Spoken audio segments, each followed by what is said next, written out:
Calm your mind with chakra-based meditation music. Saregama Karwa Wellness.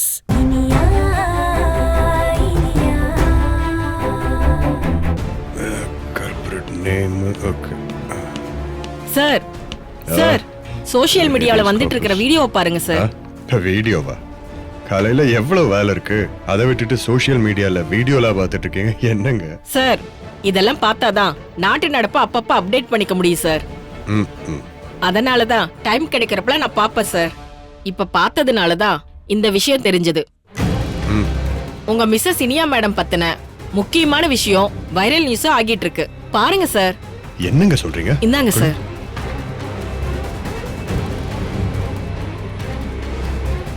எல்லாருக்கும் வணக்கம். 20 வருஷமா எங்க ஸ்கூல் நடந்துகிட்டு இருக்கு. ஆனா இது வரைக்கும் எங்க ஸ்கூலுக்கு எந்த கெட்ட பேரும் வந்ததில்ல.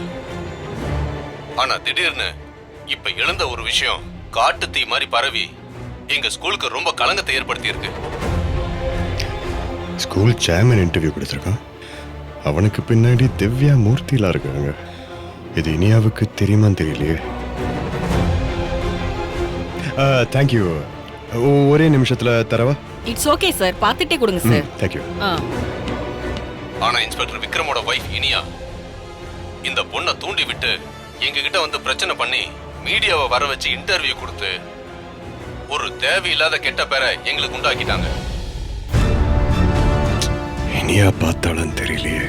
சோ அந்த இனியா நாங்க நன்கொடை தரலங்கிறதுக்காக செஞ்ச பழி வாங்குற வேலைதான்னு இப்போ உங்க எல்லாருக்கும் புரிஞ்சிருக்கும்ல. சரி, கேட்டு பாப்போம்.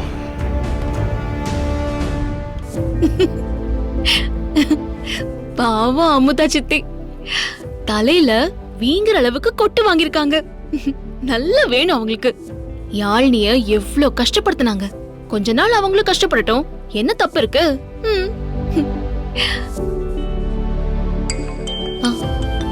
இது யாரு?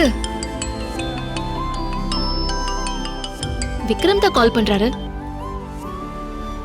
என்ன விக்ரம், இப்பதான் கிளம்பி போனீங்க, அதுக்குள்ள கால் பண்ணிருக்கீங்க? என்னாச்சு? அந்த தீனதயாள மறுபடியும் ஏதாவது பிரச்சனை பண்ணி வச்சிருக்கானா? அந்த தீனதயாளம் பிரச்சனை பண்ணாம விடு, அதெல்லாம் விடு. நீ என்ன பண்ற? அத்தையும் யாழ்னியும் அங்க அமுதா சித்தி பண்ற கூத்தெல்லாம் வீடியோ கால் மூலமா காமிச்சிட்டு இருந்தாங்க. அதை நினைச்சு சிரிச்சிட்டு இருந்தேன். சாரி இனியா, உன் சிரிப்புக்கு ஒரு ஃபுல் ஸ்டாப் வெய்யு. நான் ஒரு வீடியோ ஒன்னு இப்போ உடனே அனுப்புறேன். என்ன என்ன விஷயங்க? பாரு, ஏதோ அனுப்பியிருக்கேன் பாரு.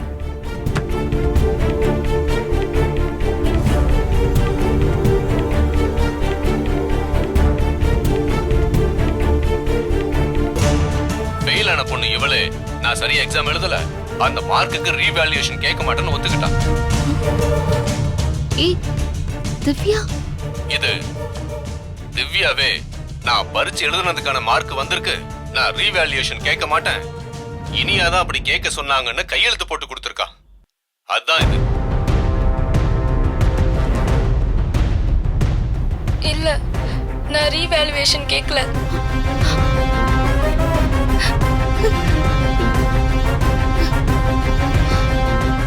என்ன விக்ரம் இது? அந்த சேர்மன் இன்டர்வியூ கொடுத்துட்டு இருக்காரு. அவர் கூட இந்த திவ்யாவும் மூர்த்தியும் இருக்காங்க.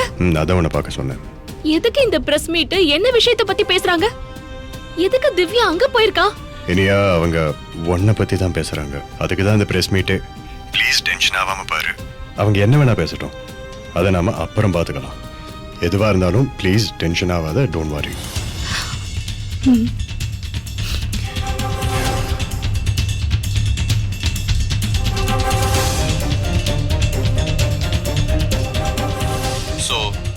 அந்த இனியா நாங்க நன்கொடை தரலங்கிறதுக்காக செஞ்ச பழி வாங்குற வேலைதான்னு இப்போ உங்க எல்லாருக்கும் புரிஞ்சிருக்கும்ல.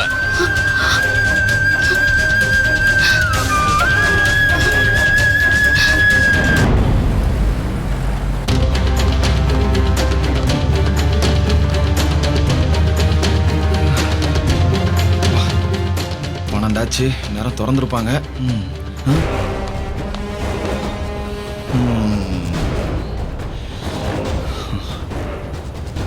வந்துட்டாளா? அதான பார்த்தேன். வாங்க வாங்க வாங்க.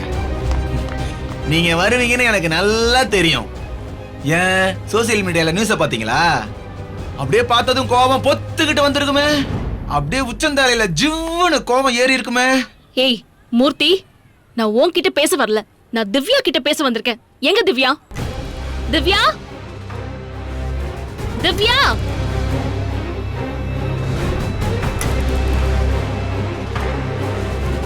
ஏய் திவ்யா.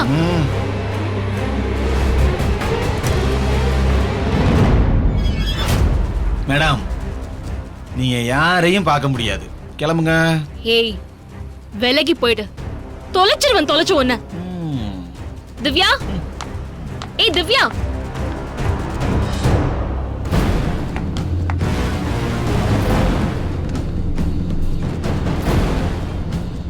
அக்கா, ஏய் திவ்யா, என்ன காரியம் பண்ணி வச்சிருக்க நீ? அந்த சேர்மன் பிரஸ் மீட்ட வச்சு என்ன பத்தி என்னென்னமோ கேவலமா பேசுறான். உன் மாம அதுக்கெல்லாம் ஒத்து ஊதுறான். ஆனா நீ அங்க எதுக்குமே ஒரு வார்த்தை கூட பேசாம அப்படியே செல்ல மாதிரி நிக்கிற. இதுக்காடி நான் உனக்கு அத்தனை விஷயமா பண்ண. ஹலோ ஹலோ மேடம், என்ன அவன் இவன்லாம் பேசுனீங்க, அப்புறம் அவ்வளவுதான் சொல்லிட்டான். நீங்க பாட்டுக்கு பேசிட்டே போறீங்க. எங்க பொண்ணு தான் உங்க வீட்டு பக்கமே வராம இருக்கால, நீங்களும் இந்த பக்கம் வராம இருங்க. உங்களை நம்பி வந்தது எவ்வளவு பெரிய தப்புங்கிறதுனாலதான் அவளுக்கு தெரிஞ்ச அவ அமைதியா இருக்கா. அத புரிஞ்சுக்கிட்டு ஒழுங்கா இடத்த காலி பண்ணுங்க. உன் மாமா சொல்றது கேட்டியா? இப்ப நீ என்ன நம்பி வந்தது தப்பா? நீ படிப்பு மேல ஆர்வமா இருக்கிற பொண்ணு, அவன் கஷ்டப்படுற பொண்ணுன்னு தெரிஞ்ச உடனே நான் உன் மேல எவ்வளவு அக்கறை வச்சேன். நீ அம்மா இல்லாத பொண்ணு, அக்கா தயவால் தான் வாழ்றன்னு தெரிஞ்சதோ உன் மேல நான் அவ்வளவு பாசம் வச்சேன். உன் அக்கா வீட்டு வேலை பார்த்துதான் உன்னை படிக்க வைக்கிறாங்கன்னு தெரிஞ்சது நான் உன் மேல அவ்வளவு கவனம் எடுத்துக்கிட்டேன் தெரியுமா? உன் மாமா ஒண்ணுத்துக்குமே உதவாதவன்.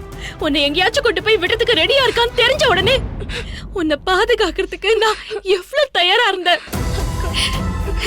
என்ன போய் அவ்வளவு கேவலமா எல்லாரும் பேசுறீங்கல்ல? உங்க யாருக்கும் மனசாட்சியே இல்லையா? இனி அம்மா, திவ்யா தான் அங்க ஒண்ணுமே பேசலையே. அவ சூழ்நிலை அவ அங்க போய் நிக்கிற மாதிரி ஆயிடுச்சு. அவளை தப்பா எடுத்துக்காதீங்கம்மா. என்னடி உன் சூழ்நிலை? உனக்கு என்ன பிரச்சனை நீ சொல்லிருந்தா நான் வந்து உன் கூட நின்னு இருப்பேன்ல. ஆனா அங்க போய் அவங்களுக்கு சப்போர்ட்டா வெறும் கல்லு மரத்துல நின்ன. அவங்க சொல்றது எல்லாமே உண்மைங்கிற மாதிரி ஒரு மௌனம் சாட்சியா தானே நின்ன. ஏய், உன் நெஞ்சில கை வச்சு சொல்லுடி, உன்னை வீட்டு வேலைக்கு பயன்படுத்ததா நான் உன்னை டியூஷன்ல சேர்த்துட்டேனா? சொல்லு, நான் அதுக்கு தான் சேர்த்துட்டேனா? ஹலோ ஹலோ ஹலோ, இங்க பாருங்க, எங்களுக்கு ரீவேல்யூஷனும் வேண்டாம், ஒரு மண்ணும் வேண்டாம்னு நிறைய டைம் சொல்லிட்டோம். ஆனா நீங்க அந்த சேர்மனோட இருக்கிற பகையில எங்க வீட்டு பொண்ண பகடக்காயா பயன்படுத்தி அவங்கள பிளாக்மெயில் பண்ணி அது மூலமா ஏதாவது பணம் பறிக்க முடியுமான்னு பாத்தீங்க. நீங்க நல்லவன் மாதிரி வேஷம் போட்டவங்க புத்திய பத்தி நாங்க தெரிஞ்சுக்கிட்டோம். அதனால நாங்க சுதாரிச்சுக்கிட்டோம். நீங்க பேசாம இப்படியே விலகி போயிடுங்க. எங்க பொண்ணு உங்க வீட்டுக்கு வரவே மாட்டா, நீங்களும் இங்க வராதீங்க. ஹே மூர்த்தி, அந்த சேர்மேனுக்கும் எனக்கும் என்ன பகை இருக்கு? அந்த ஆளுதான் பொய் சொல்றானா? நீயும் அதையே சொல்லிட்டு இருக்க. திவ்யா பிரச்சனைக்காக போனப்பதான் நான் அந்த ஆளை முதல் தடவையாவே பார்த்தேன். நான் அவனை பணத்துக்காக பிளாக்மெயில் பண்ணேன்னு அந்த ஆளு சொல்றது பச்சை பொய்ன்னு உனக்கு தெரியாது? மா, உங்களை கஷ்டப்படுத்த விரும்பலமா. இதுவரைக்கும் நீங்க எங்க பொண்ணுக்கு செஞ்ச உதவிக்கே நாங்க காலத்துக்கும் நன்றியோட இருப்போம். இதோட இந்த விஷயத்தை விட்டுருங்கம்மா, ப்ளீஸ்மா. ஏய் அடிங், நீ எதுக்கிட்டே அவங்கள பார்த்து கையெடுத்து கும்பிடுற? இன்ஸ்பெக்டர் பொண்டாட்டின்னு பயப்படுறியா? அழைச்ச கையா இருக்கு. அந்த சேர்மேனே நம்ம பக்கம் இருக்கிறாருடி, நம்மதுக்கு இவங்களெல்லாம் பார்த்து பயப்படணும். என்னது? சேர்மேன் உங்க பக்கம் இருக்காரா? ஏ முட்டாள், திவ்யாவோட வாழ்க்கைய நாசம் பண்ணிருக்கிறதே அந்த சேர்மேன் தான். திவ்யாவுக்கு கிடைக்க வேண்டிய நியாயத்தை கிடைக்க விடாம பண்ணிட்டு இருக்கிறதும் அந்த சேர்மேன் தான். அந்த ஆளு உங்க பக்கம் இருக்கான்னு சொல்லி வெக்கமே இல்லாம சொல்லிட்டு இருக்க. மூஞ்சிய பாரு.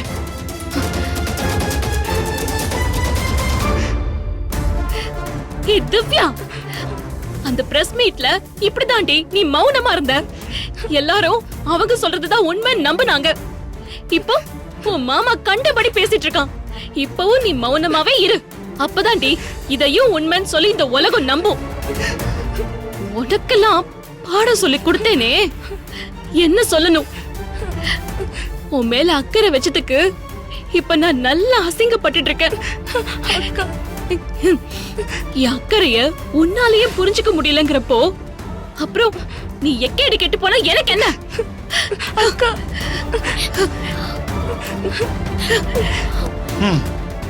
இனியாமா, இனியாமா.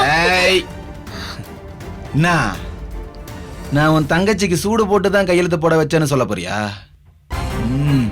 ஏதாவது பேசணும்னு நினைச்ச வாயிலே சூடு போட்டுருவேன். பே, என்னடி லுக்குற போடி. ஏய் பே.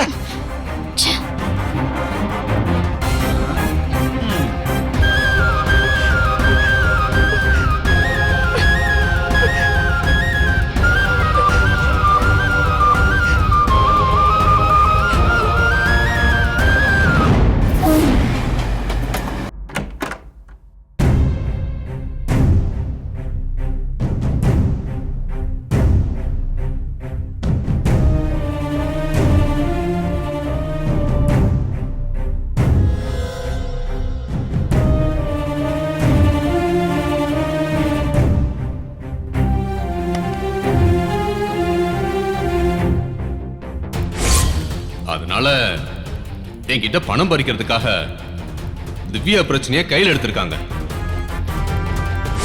சோ அந்த இனியா நாங்க நன்கொடை தரலங்கிறதுக்காக செஞ்ச பழி வாங்குற வேலைதான்னு இப்போ உங்க எல்லாருக்கும் புரிஞ்சிருக்கும்ல. எவ்வளவு நல்லது செஞ்சாலும் பணக்காரனா இருக்கிற ஒருத்தன் என்ன வேணாலும் பண்ணலாங்கிற மாதிரி தான் இந்த உலகம் இருக்குல்ல.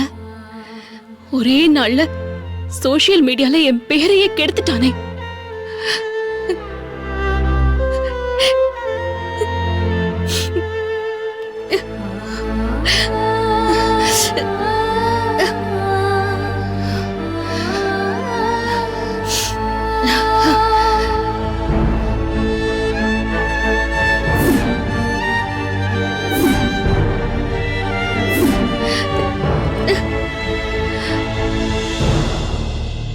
எங்க வீட்டு பொண்ண பகடக்காயா பயன்படுத்தி அவங்கள பிளாக்மெயில் பண்ணி அது மூலமா ஏதாவது பணம் பறிக்க முடியுமான்னு பாத்தீங்க.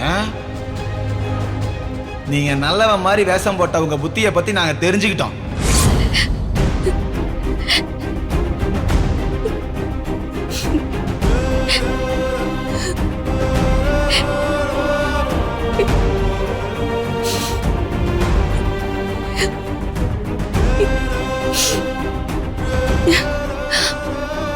இவங்களே நினைச்சிட்டு இருந்தோம்னா நம்ம மனசுதான் பலவீனமாகும். இந்த எண்ணத்துல இருந்து நான் வெளியே வரணும். விக்ரமுக்கு லஞ்ச் ரெடி பண்ணலாம்.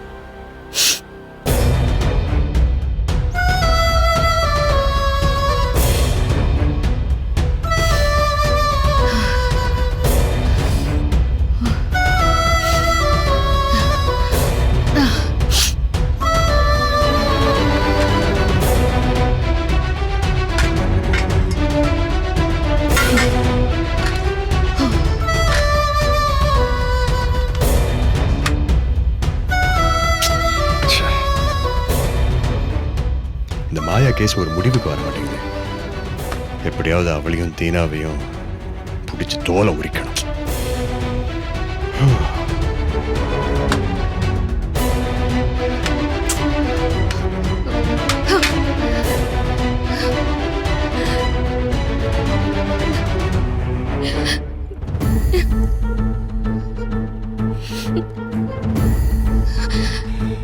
இதனால எந்த வேலையும் புரிய மாட்டேங்குது.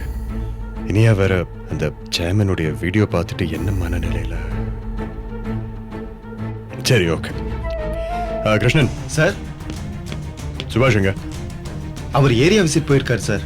ஓகே சார், டீ எதுவும் வாங்கிட்டு வரட்டுமா சார்? நான் சரி வீடு வரைக்கும் போயிட்டு வரேன். சரிங்க சார். Okay sir.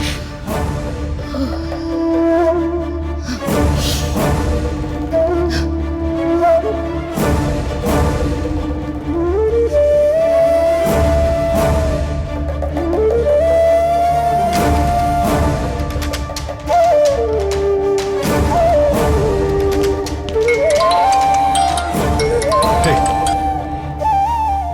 இனியா இப்பதான் உன்னை நினைச்சிட்டு இருந்தேன். சொல்லு.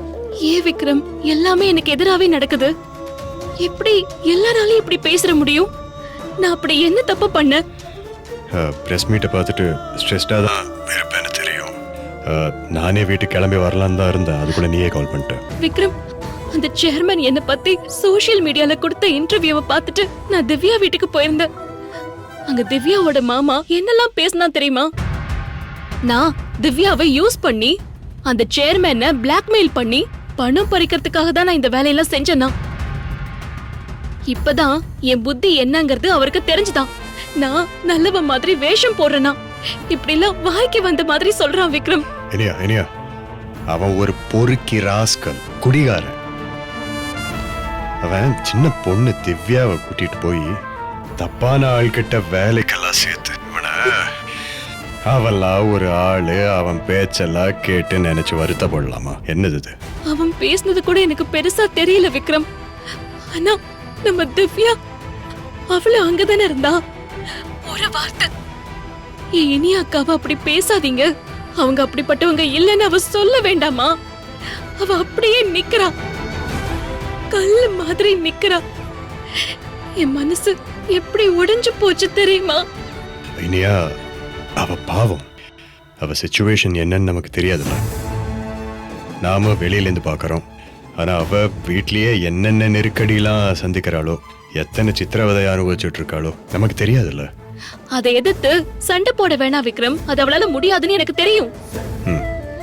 ஆனா நான் அப்படிப்பட்டவ இல்லன்னு கூடவா அவளால சொல்ல முடியாது? அது கூட சொல்ல முடியாத அளவுக்கு ஒரு கோழையாவா விக்ரம் இருப்பாங்க? இல்லக்கா, நீங்க தான் என் ரோல் மாடல்னு சொன்ன பொண்ணு அவ. அப்போ சொன்னதெல்லாம் போய் இல்ல லன்யா, நீ ரொம்ப எமோஷனலா இருக்க. அவ இருக்கிற சிச்சுவேஷனுக்கு அவ அப்படிதான் நடந்துக்க முடியும். அந்த ராஸ்கல் அவளை ஏதாவது சொல்லி மிரட்டி வச்சிருப்பான். புரியுதா? இத நம்ம புரிஞ்சுக்கலன்னா வேற யாரு புரிஞ்சுப்பா? சொல்லு. நீங்க என்ன சொன்னாலும் என் மனசு ஆற மாட்டேங்குது விக்ரம். அவ அந்த இடத்துல இருந்து ஒண்ணுமே சொல்லாம இருந்ததுதான் எனக்கு ரொம்ப வேதனையா இருக்கு. என்னால தாங்க முடியல விக்ரம். இனியா நீ ரொம்ப நேசிக்கிற அவளை, அவன் மேல ரொம்ப பாசம் வச்சிருக்க. ஒரு தங்க மாதிரி ஒவ்வொன்றும் அவளுக்கு பார்த்து பார்த்து செஞ்சுட்டு இருக்க. அதனால தான் உன் மனசு இவ்வளவு வேதனைப்படுது. இனியா கொஞ்சம் ரிலாக்ஸ் பண்ணு, எல்லாம் சரியாயிரும். ஆமா விக்ரம், நான் ரொம்ப அப்செட்ல இருக்கேன். விக்ரம், எனக்கு எங்கேயாவது வெளியில போனா கொஞ்சம் ரிலாக்ஸா இருக்கும்னு தோணுது. ப்ளீஸ் வீட்டுக்கு வந்து என்ன எங்கேயாச்சும் வெளியில கூட்டிட்டு போங்களேன். ஹே, நானே வீட்டுக்கு வந்து உன் கூட கொஞ்சம் டைம் ஸ்பெண்ட் பண்ணலான்ட்டு தான் நினைச்சிட்டு இருந்தேன். இப்போ நீயே வெளியே கூட்டிட்டு போக சொல்ற. இதுதான் பெர்ஃபெக்ட் சிங்க். இப்போ கிளம்புறேன், 20 மினிட்ஸ்ல வந்துடுவேன். நீ ரெடியா இரு, ஜாலியா ஒரு பைக் ரைட் போயிட்டு வரோம். ஓகே? ஓகே விக்ரம், வந்துருங்க. அம்சா, Yes, வீடு sir. வரைக்கும் போறேன். சுபாஷ் வந்தா சொல்லுங்க, எமர்ஜென்சினா call okay sir.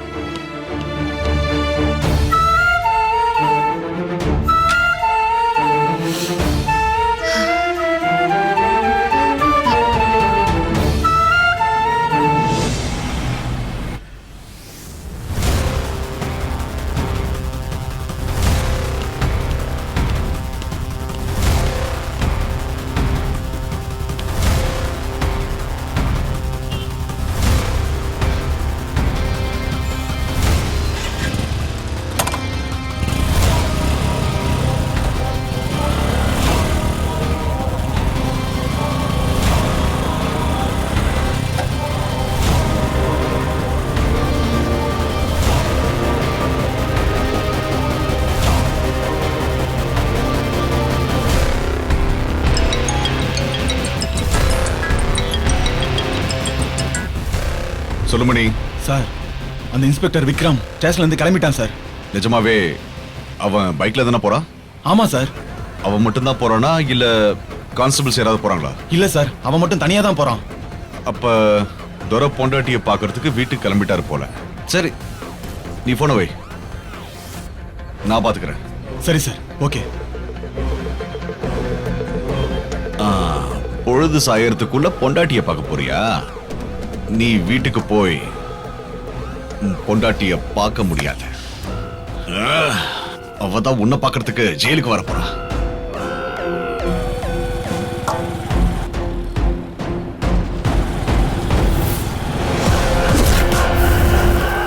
Saregama TV shows Tamil YouTube சேனல்ல லைக் பண்ணுங்க, கமெண்ட் பண்ணுங்க, ஷேர் பண்ணுங்க, சப்ஸ்கிரைப் பண்ணுங்க.